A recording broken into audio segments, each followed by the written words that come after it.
Hello everybody, welcome to the PokeHaus League recap. I'm Rob, he's Connor, and we are going over what went down in week 1 of season 1 here at the PokeHaus League. Connor, it was a pretty crazy week, honestly. We've got a lot to go over, but just say hi to the people and, I don't know, give some energy. Yeah, welcome to the PokeHaus League. This first week had everything. It had upsets, it had absolute stomps. We had PP running out. Crazy sentence to say out loud, but we had everything here in week 1 of the PokeHaus League. Rob, I'm excited to get into it. Yeah, I am too, and I'm gonna ask before we dive into it that you guys like and subscribe. You don't want to miss out on any of the PokeHaus League action. We got a lot of other Pokemon stuff coming out as well. And let us know in the comments section below which team are you rooting for. But let's get into it, Connor. We've got game Thundurus. Get that out of here. All right, we've got game 1 going up on here, Connor, and the first series was my Queen City Ampharos versus the Denver Dugtrios with those long flowing locks. And let me tell you right now, it was a rough series for me. I would go on and lose game 1 of it. This one was by far the closest one, probably one of the closest battles of the entire weekend. If I'm being honest, we have a lot of people who don't know what they're doing, including myself, and you will see that multiple times through this playthrough here, Connor. But this was a rough one for me, as I predicted kind of what was going to happen here, and I guess I should put this in here as well. I ended up having to bring in Umbreon because one of my Pokemon, let me bring it up here, I can't even remember, Shuckle was illegal, unfortunately, which was a big bummer for myself. We also had Drew, who had one of his Pokemon, the Volcanion, which I had spent a lot of time prepping for, as you know. You and I talked about it quite a bit. And 5 minutes before the battle, I found out that it was actually his Pokemon. We had confused it with the Volcarona. That was illegal, so he brought in the Conkeldurr. He doesn't use it here in Game 1. This is about how I expected these games to go, is how Game 1 went. I was really trying to stall out a little bit. My goal was then to bring in Dragonite, bring in Calyrex Shadow, to kind of, mess them up. Spikes, unfortunately, played a bit of a role in, making things not go the way I wanted to. Spore from the Amoonguss was also a bit of a problem there. And Game 1 would ultimately end with his Fluttermane coming in and really being a very strong Pokemon. Drew battled very well in this one. I definitely do not want to take anything away from him on that one. Should have known my types a little bit better. Should have done some things a little bit differently. But you got any thoughts here on Game 1 before I head over to Game 2? Yeah, I think this was a good one. You have some good weather control with the Kyogre, always good. I just liked seeing a Pinurchin against a Garnackle in round 1. I mean, this is kind of the beauty of this league, Rob, is you get to see some of these role Pokemon, these Pokemon that are not in the overused category by any means. They're certainly in the underused or rarely used tier. But I mean, this one, I think the heroes of the day, like you mentioned, were the Amoonguss, was the Fluttermane as well. Really played a huge role. But shout out to your Umbreon, Rob. Umbreon did a lot of heavy lifting in this one. It was good to see one of the evolutions succeeding. Yeah, no, I loved it. And you can see here, we'll head into Game 2. I do unfortunately get 2-0'd here. He brings out that Conkeldurr, which, again, I had prepped for Kyogre and Volcanion, not for Conkeldurr whatsoever. I did not make any changes in between battles because we were doing the best of 3 series. And this one is a slaughter. That fighting type is not good for me. I have too many dark Pokemon, rock Pokemon. It is not great for me. I realized looking back at this one, my biggest mistake actually, Connor, was I should have brought Calyrex Ice in instead of Ting-Lu the Romy here.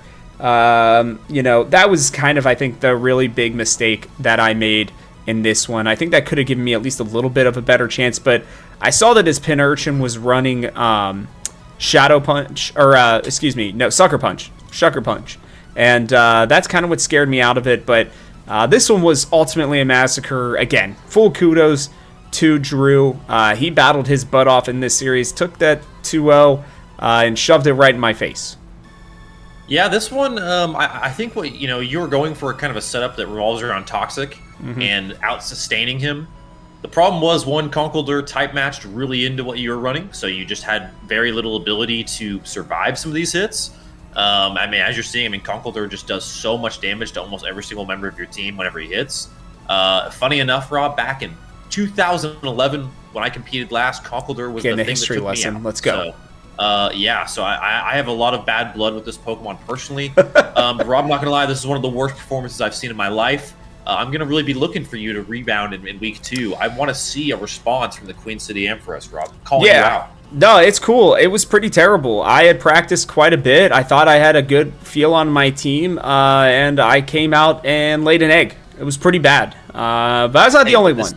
So this creates some good adversity for the rest of the season, though. I want to see you climb like a phoenix from the ashes, rise up. And I think I'm looking for the rematch between you and Drew as an early rivalry game, because I know you've got some bad blood. The Conkeldurr thing, I don't think you liked it. I think you had a certain plan in place. So I think there's going to be some bad blood heading into the next time you all clash. Yeah, I will say my adds and drops will be they will be changing here before you know it, and we'll have to see if people are going to be sharing their experiences with other players against other people. So. Yeah, Drew, I'm definitely coming after you. I know you're watching this one, so that's fine. We'll head into the next series here. Terius and TJ, the Chicago Sceptilians, which I didn't even do this the first time. Should have done this, Connor. Goofed up here, but we'll show it now. The Chicago Sceptilians here getting a huge win, getting into this matchup with him. And then we have the Saskatchewan Sudowoodos as well. I've got those graphics going this time. Should have done it the last time. Sorry, guys. First episode. But this was an interesting series. One that I think surprised us a little bit. I thought that the Chicago Sceptilians would be a little bit better. But really, it was the Sudowoodos, man, that took it to him in Game 1 here, especially. Terrapagos being, by the way, the only Pokemon that we are allowing to terastallize, because otherwise it's really just completely useless. So, we didn't want to have, because we didn't understand the rules completely at the beginning, we did not want to make it so that the Sudowoodos would not have their star Pokemon to be able to be used, pretty much at all. So the only one that we allowed for terastallization, especially considering it's kind of its own thing. But that Terra Starstorm is insane, dude. Now we got to deal with Terra Starstorm as the problem. So Terrapagos is going to absolutely be a problem. I mean, this is a Pokemon used at a very high level, in particular for this terrestrialization, the stellar typing. So this is one that is going to be, I think, immediately puts his team on a radar to look at. And unfortunately, this is the team that I go up against week 2. So for all intents and purposes, I've got to figure out the Terrapagos fast, Rob. And after that round 1 match, I mean, that was, I don't know how many turns that was in total, like 6. So 6 turns. Yeah, an absolute massacre in Game 1. The Sudowoodos. Yes, but I would say that the Sceptilians would rebound here in Game 2, Connor. Yeah. Bringing out that Lugia was huge for Terius. If you can find a way to maybe get a little bit more damage, I would suggest maybe even something like Toxic or something on this Lugia instead of the Aeroblast might be a good way for him if he is also playing Stall. But he brings out that Lugia, that Indeedee. TJ and the Sudowoodos sticking with their plan. Terrapagos, Rillaboom, a very strong combo without a doubt. He brings Walking Wake in this one, and I believe his 4th Pokemon ends up being Clefairy. This was a long one. Yeah, so I don't know that we'll get through the entirety of this, Rob, but this battle was 50-plus turns, and the reason why that happens is, you're going to see it in a little bit, a PP issue comes into play with the Lugia. This is a strategy, I've had this happen in games previous. Another old VGC memory, Rob, from 2010 this time. Mm-hmm. I lost in the semifinals of the Dallas Regional because I did not use enough PP ups. I ran out of PP on a certain move I needed to use my Dialga. So I know the pain that Terius was feeling here. It's not a good feeling to know that, hey, you could have competed had Aeroblast had more than 8 PP. So he uses 4 of them by turn 7. So, I mean, the clock is already ticking on the ability for this Lugia to deal damage. That's something Terius has got to lock in on a week 2 to figure out how to either better utilize this Pokemon or at least to just save those Aeroblast moves and go a little bit more conservative up front, stocking up. Because ideally, right, if you're going to have only 8 moves to use like he's going for, you need to have calm-minded so many times beforehand. That way you're getting max value out of all 8 of those moves. You don't want to use a couple, then Calm Mind, then go back. No, you want to front load your stat boosting, then hit to get maximum value out of that hit. That's something I'm going to be looking for Terius in week 2. Well, you know what's crazy is I just watched this. In turn 8, he misses an Arrow Blast on the 1% Terapagos. Yeah. That's what ended up costing him this one. Huge bummer. And that's what hurt me, too, in my matchup. I missed, I think, 2 or 3 Toxics in game 2 there. It's misses can be huge. Much bigger than people realize. So when you have things like, you know, the like Astral Barrage or Terra Starstorm, you know, like these kinds of moves are really what kind of can make or break your team. He actually missed 2 Arrow Blasts. I see another one in turn 15 here. And it's an absolute killer. Yeah. I mean, he only had 1 left at that point. I think the other team had, the Sudowoodos had, 3 or 4 Pokemon left at this point. So yeah. This is one where Lugia is great to start with, but like I said for Terius, you just have to really protect those moves because or add another attack, like to your point, something else that can deal some damage. The sustain on Lugia is incredible. I mean, you have leftovers, you have recover, you have protect to even stall out a little bit more. It's just, do you need the protect when you already have leftovers and recover? That would be the move I'd probably look to eliminate. Protect is a very good move. I mean, it obviously is, like, I would say the highest use move in all of VGC, probably in the history of VGC. Yep. Just because of everything it provides.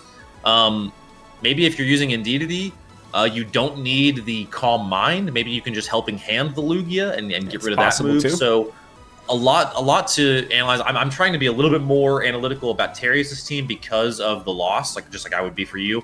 The winning team, I don't have a lot of notes for. It's hard to give notes when you have a great performance like this. So either way, 2 really interesting matches here. But yeah, I'm on turn 24 on my screen, at least, Rob, and it's just a slow burn from here on out. It's pretty brutal to watch. Yeah, I will say the Sudowoodos drafted well. That Rillaboom, Terapagos, Clefairy are going to be really tough to beat.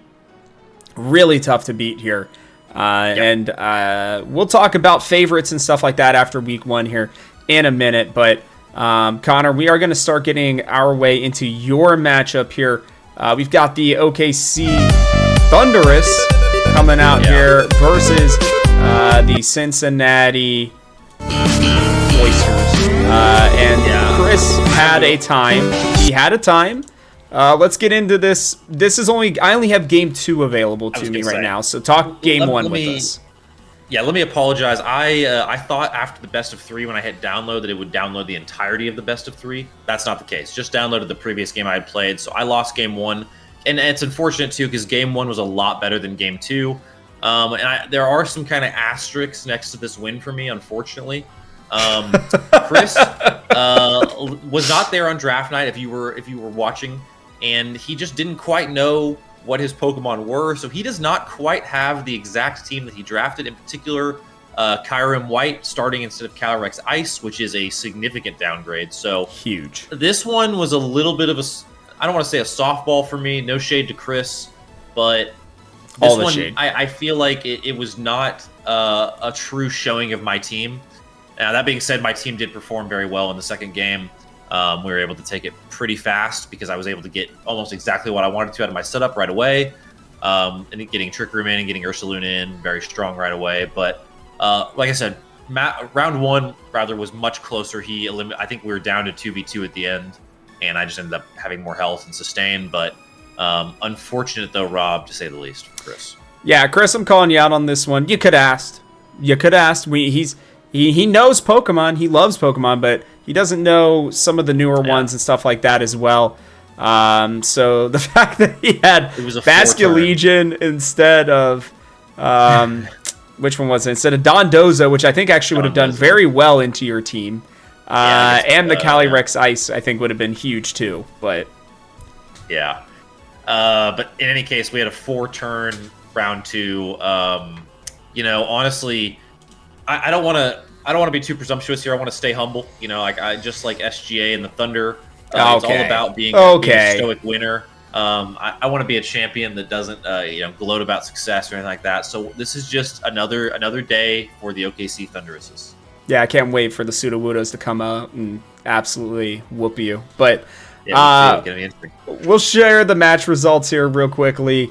You can see kind of what all went down. in this one. Week 1 here, Denver going 2-0 over myself. The Saskatchewan Sudowoodos taking it 2-0 over Chicago. And the OKC Thundurus, like we said, winning against Cincinnati here and the Cloysters. We'll head over into our league standings now, Connor, and this one is this one's a fun one here. We've got some interesting things, I think, to kind of go through here with some of these teams. Like I said, you can see those top 3 teams there at the top. It'll be a little bit different, obviously, next week once we go into those a little bit more here. But who is the team that you are watching out for here? Pick your team that you're looking for and which one you expect to rebound here in week 2. Yeah, I think, watching that series with the Terapagos, I think it has to be the Sudowoodos. It also happens to be my next opponent. So, without a doubt, going to give them a shout out. I think that put the league on notice because I think Terrius has got a great team with the Sceptilians and TJ. And they. Terrius. Okay, no, Terrius with Sceptilians. Okay, yeah, sorry. Great team with Sceptilians, and I think they were completely shut down by TJ and the Sudowoodos. So. I think that put a lot of people on notice, certainly me for week 2.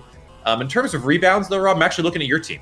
I know you've got some bad blood. I think you've been able to kind of go back to the drawing board on some of the core elements of your team. So I could see the Queen City Ampharos having a good week 2, and you've got an interesting week 2 matchup as well.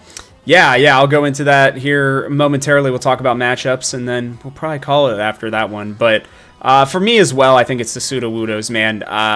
Yes, I know that he's the only one that can terrestrialize. I understand that. But again, his Pokemon goes from being like C tier to probably S tier, which is where he drafted them in the beginning. That is his one restricted Pokemon. So I'm not going to really call him out on that one. I think it's fair. He tried to find a way, to make it work, and I just told him not to worry about it. We'll deal with that. The rest of us, we could have picked Terapagos. We didn't. And so, that's how it goes during this draft here. He was picked 4, so I knew that Terapagos had to terrestrialize, so he was off my radar immediately. But I did not. But he got picked before you. He got picked before you, anyways. Oh yeah. I wouldn't have mattered. But I'm gonna say, TJ, there's a little bit of an asterisk next to this week 1 win. Boy. You have this crazy stellar type Terapagos. I'm gonna be looking for, can you win without it? Can you ever put out 4 Pokemon and get a round win without that? I don't know if you can. We haven't seen it yet. So he doesn't even have to. Week 2, buddy. What are you talking about? He doesn't even have to. That's the point. I'm saying maybe it's a crutch. I can win without any one of my Pokemon. I can win without Ursaluna. I don't need Ursaluna. Oh, okay, yeah. When you face me, I want to see that. Yeah. Bring that out. I don't need it. Oh my God. Well, TJ, you've been called out. So if you want to come on next week, let us know. We'll have you here to talk about it. But I'm here, TJ. I'm here. The team I'm expecting to rebound, and it may not be a huge rebound necessarily, but I do think the Cincinnati Cloysters, I think just having the right Pokemon, having a little bit more time. He was out of town, so having a little more time to kind of work on his team, I expect that he will rebound a little bit. Let's talk real quick about these matchups. We've got the Denver Dugtrios going up against the Cloysters. Let's get some predictions in here through each one of these.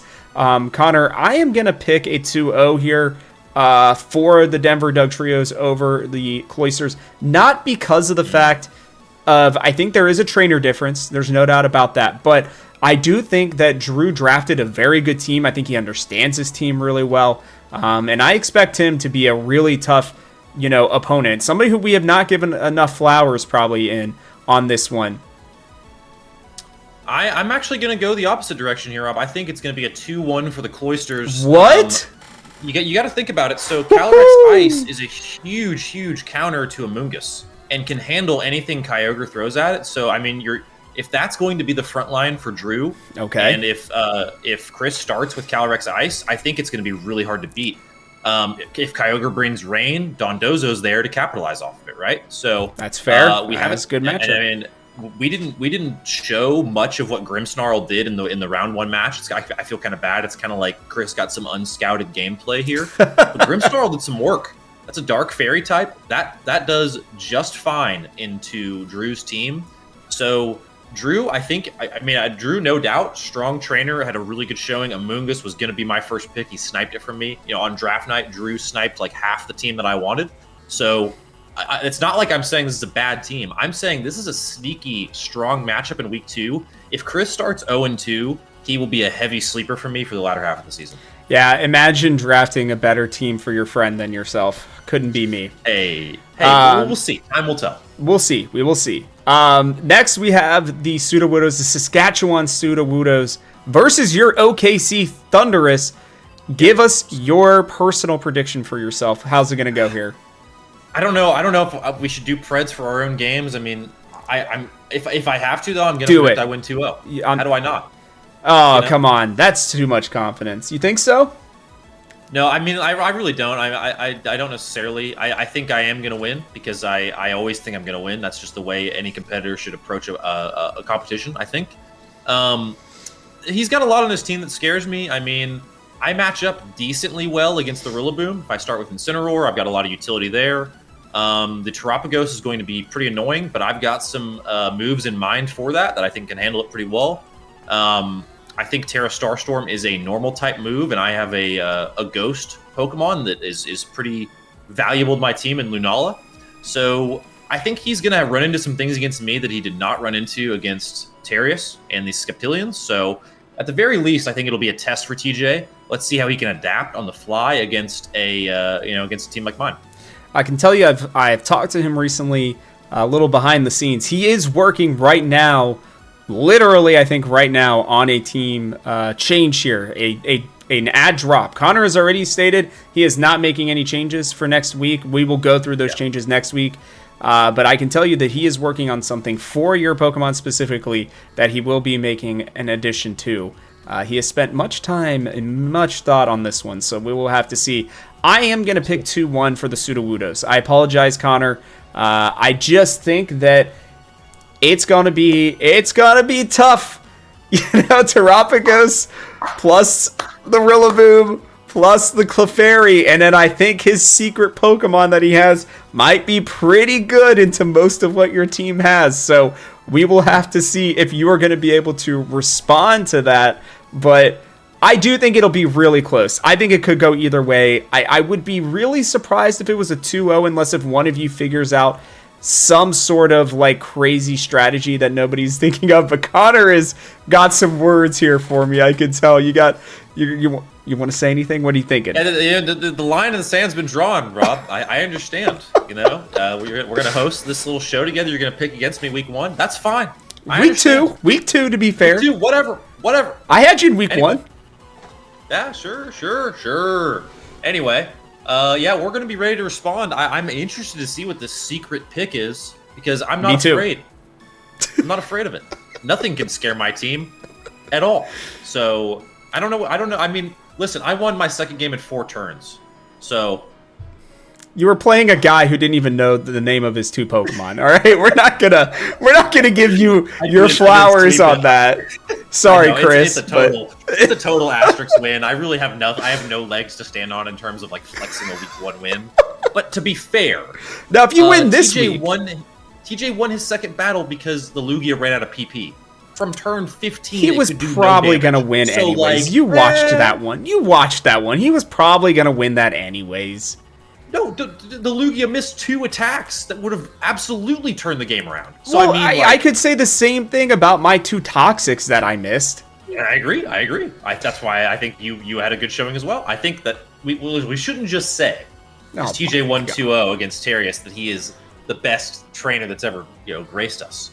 But listen, this Terapagos can be slain, can be defeated, and I intend to defeat it.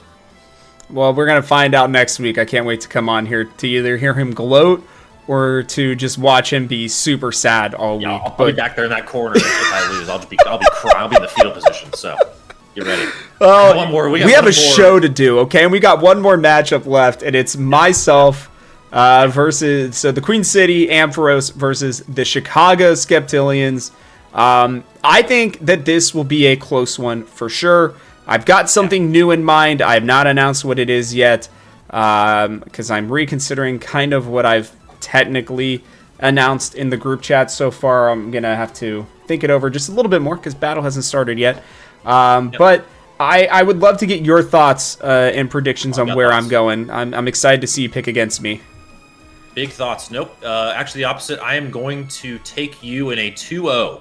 And Whoa! Talk about why. So immediately, I see a huge matchup issue here. Now, one thing to note: these are both of the 0-1 teams. There's a lot of desperation here. This is not a league you want to start off 0-2 in because of the mockery and because it's a tough league. The mockery scares me even more. The mockery is probably the scariest thing, though, right? Yeah. Tyrion has 4 Psychic-type Pokemon of his 6. True. One of your most important Pokemon on your team is Umbreon.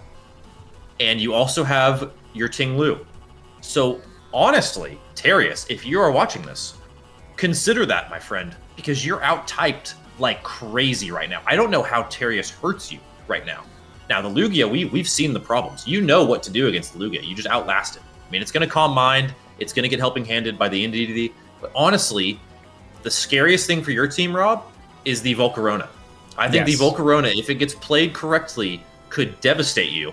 That being said, though, I mean, you still have plenty even to deal with that, I feel like. I mean, you have the Dragonite. Garnackle, you have Dragonite, like you have utility in your kit that can deal with that. But I mean, I think that I see this as a massive typing problem for his team. There's just too much Psychic on it. I think he needs to do an ad drop this week to maybe try and remedy that. Maybe get rid of the Raichu. I don't know how essential it is, and maybe swap that for someone else. But otherwise, this is going to be a super interesting one to keep an eye on.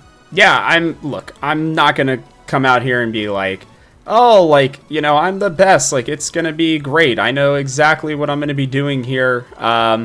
You know, I've not looked too much into this matchup, Connor. As you know, we have had a bit of a busy week, to say the least, at work. But I am feeling pretty good about it. You actually didn't give your final prediction. What was the prediction? Real quick. Shoot. No, I think I said 2-0. Did you say 2-0? Okay, I missed that. So 2-0. So. Okay. I think, unfortunately, for Darius, I have to go for 2-0 for you. I'm going to go 2-1 for me. I think I'm going to have to make a change in Game 2, or in Game 3, excuse me. We'll see what happens with him. You know, one of the things I like about this league, Connor, is the fact that anybody could use any 6 of their Pokemon so far.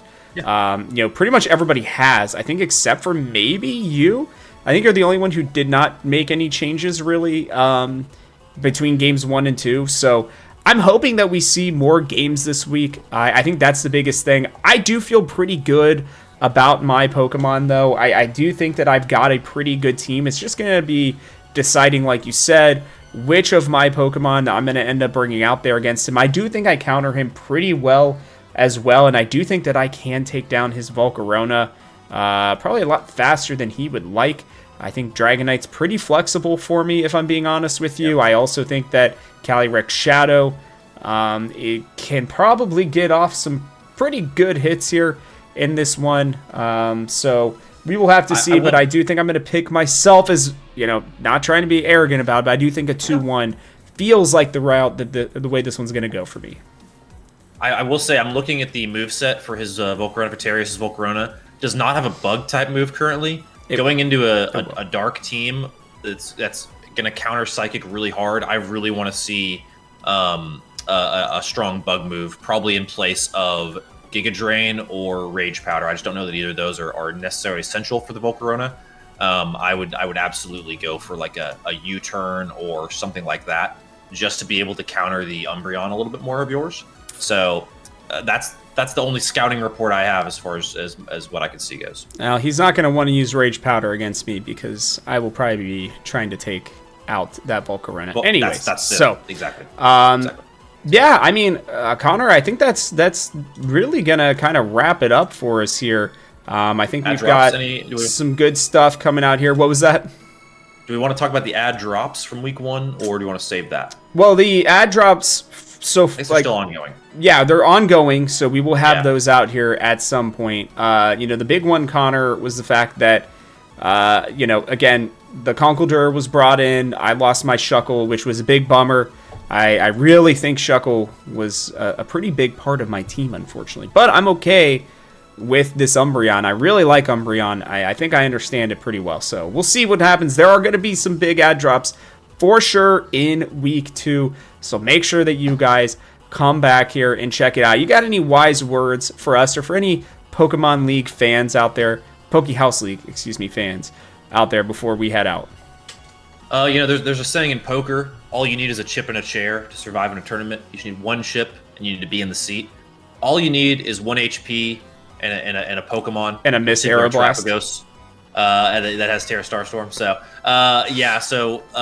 big shout out, big ups this week. I think if we were to give like a little honorary MVP for the week, like best battler or something like that, I think it's got to go to TJ and the Sudowoodos.